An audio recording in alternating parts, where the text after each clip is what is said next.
Welcome back to Hermetic Perspective. This is going to be part 2 of our Phaedo analysis video. If you haven't seen part 1, I would suggest you watch it first because this is going to be building upon a lot of stuff from that video. I know it's been a little bit, got a little delayed with this video, but I think it's going to be good. We got a green screen now, we got a microphone. So yeah, I hope you guys enjoy. So the first thing he explains is that there are 3 different states that the soul can be in. First, you have before Genesis in the realm of Zeus, where the soul is free and floating around, it's not tied down to anything. Then after the fall, you have the realm of Poseidon, which is where we are now, where souls are trapped in bodies.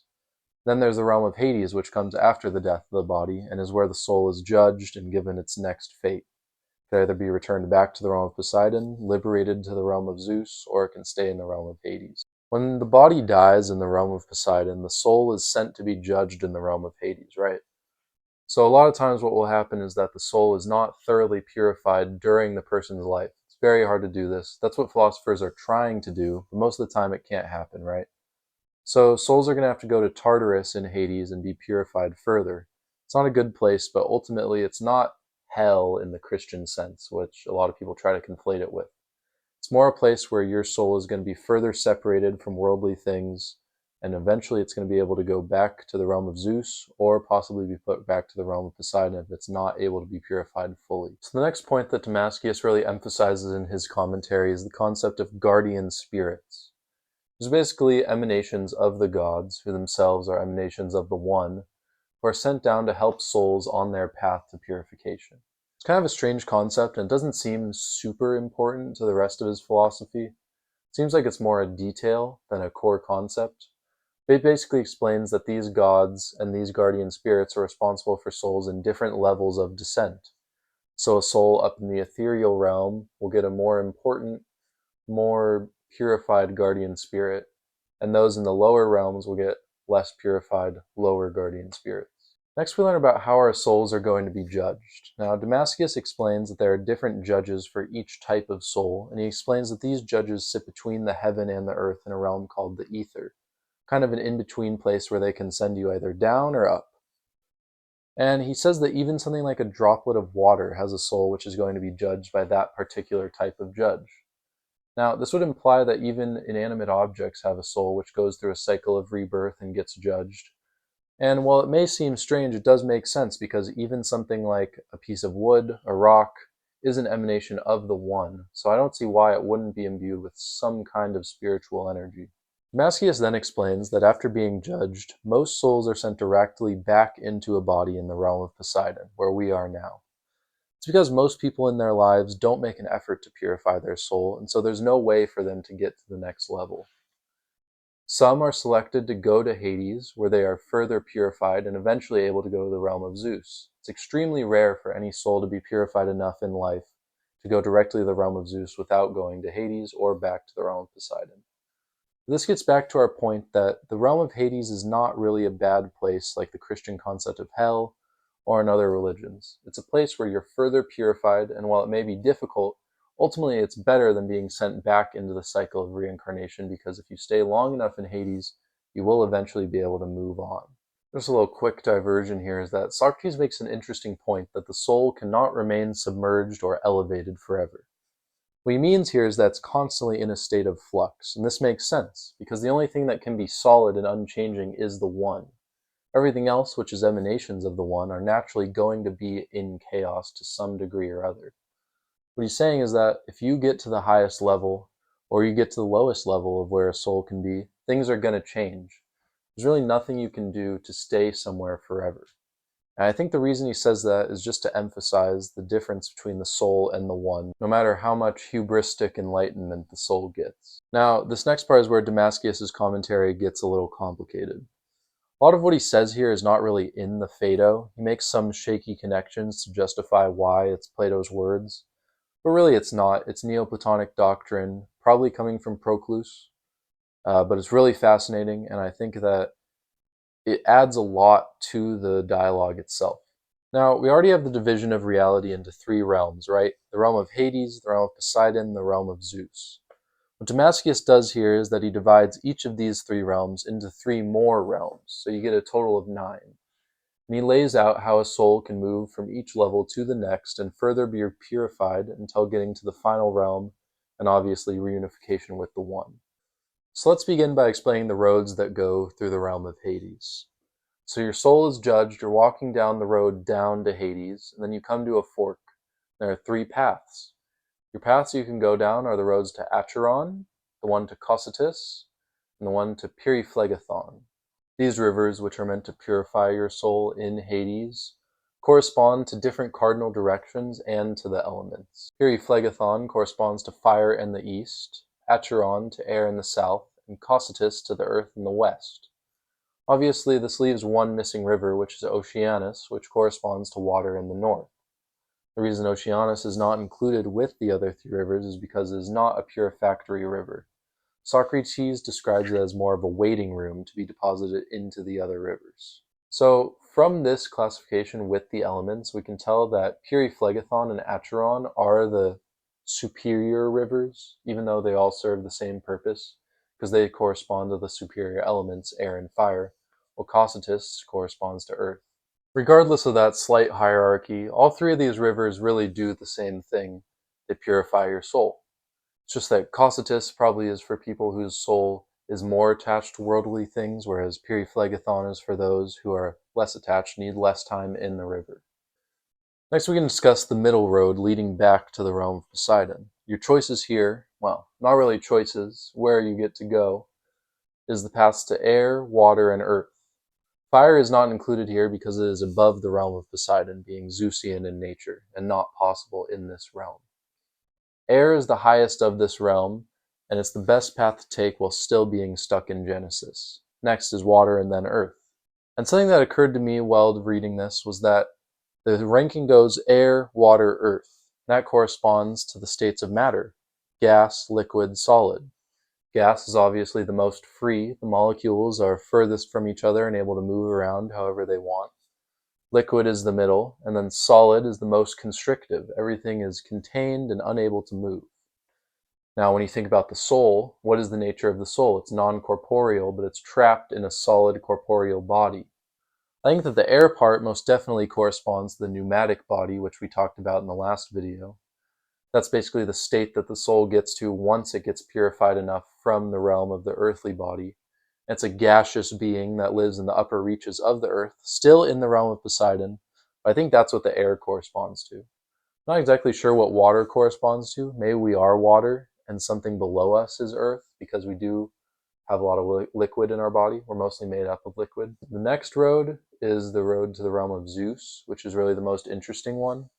And that forks into three roads, which is the road to the spheres, which I think are the planets of our solar system, the road to the fixed stars, which I think are the stars of the galaxy, and finally to Olympus, the realm of the gods. It makes sense to me that as the soul moves up these levels from the earthly to the pneumatic to the luminous body, that'd be able to cover greater distances and go places that the previous bodies couldn't go. So it makes a lot of sense to me that the luminous body would be able to live among the stars, so to speak. The way that he divides between the planets and the stars is also interesting to me, because oftentimes we think of it as just a distance thing.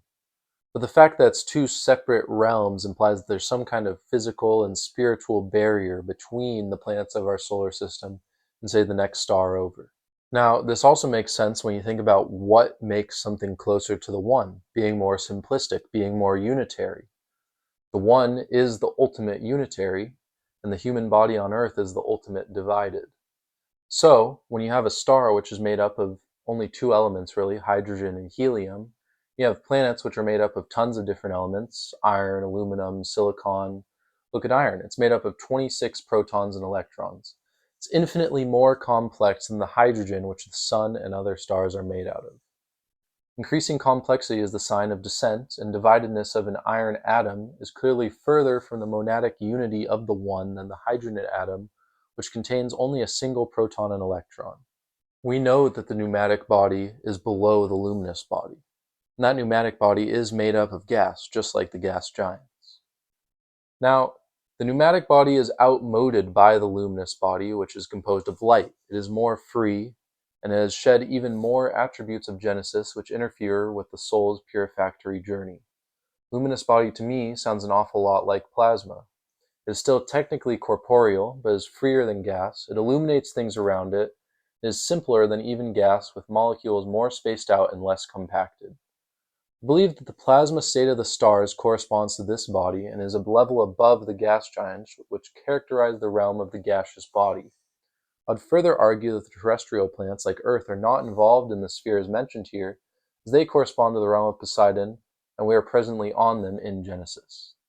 This leaves Olympus, which is the home of the gods. I believe that what is meant by Olympus here is simply reunification with the incorporeal forms of the gods. On Earth we can interact with their physical emanations, but the gods themselves are incorporeal, so I think that it's possible that this stage of ascension of the soul, you can finally get back to them who are the closest emanations of the One. So it's basically the last stage before reunification with the monad. So finally, just to lay it out, you have reunification with the One as the final goal. The closest you can get to that is Olympus, then the realm of the fixed stars, then the realm of the spheres or the terrestrial planets. Then you have the paths to Hades, which go to the three different rivers, Acheron, Cocytus, and Periphlegython, and those purify you in order to go back up to the next stage. Finally, you have going back to the realm of Poseidon, which you can go to the air part, the water part, or the earth part. So the next thing that Socrates does is he explains what the earth is. He blends the spiritual, the physical, and the philosophical to make a conception of something which is both a physical entity, an idea, and a god in its own right. Damamscius puts it another way when he says that the earth is not associated with nor represented by a god, but is in fact a god in and of itself. Now from this he concludes that it must be a fallen god, because gods are incorporeal, and the earth is clearly corporeal, as we can stand on it and touch it and live on it as corporeal entities.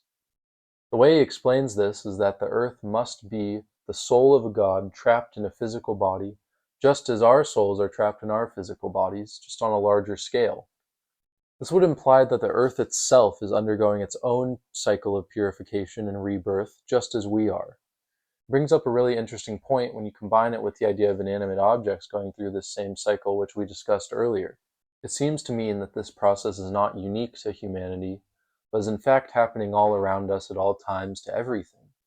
If the earth is undergoing this cycle of reincarnation, and so are we, then could that mean that something like a bacterium, the lowest level of life, is also undergoing it? Could a whole galaxy undergo this cycle? Could the entire universe just be a single entity undergoing this cycle of purification to be reunited with the monad? It's a really interesting concept to think about.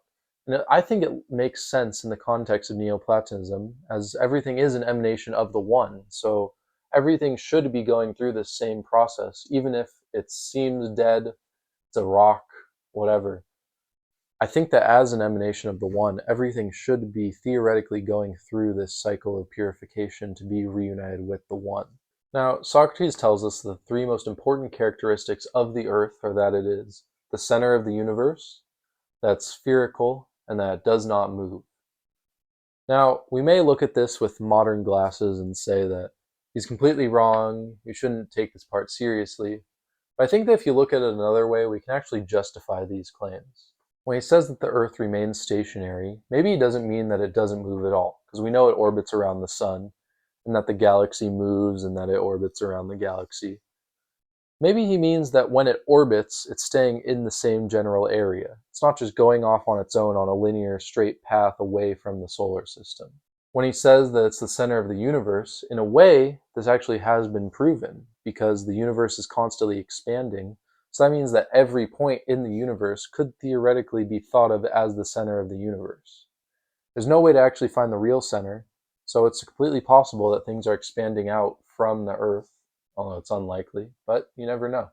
Finally, it's spherical, which is not technically true because it's not a perfect sphere, but it's true in spirit. It's still basically a shape of a sphere. Socrates also explains that the area of Earth that we inhabit is only a small part of it. He conceptualizes it as a cavity which the elements flow into but also flow over. Now, the most important layer of the Earth, according to Damamscius, is not our area of the Earth, but is in fact the ether. The way he conceptualizes it is that there's Tartarus, then our area of Earth, and then the ether. and they build upon each other in concentric rings.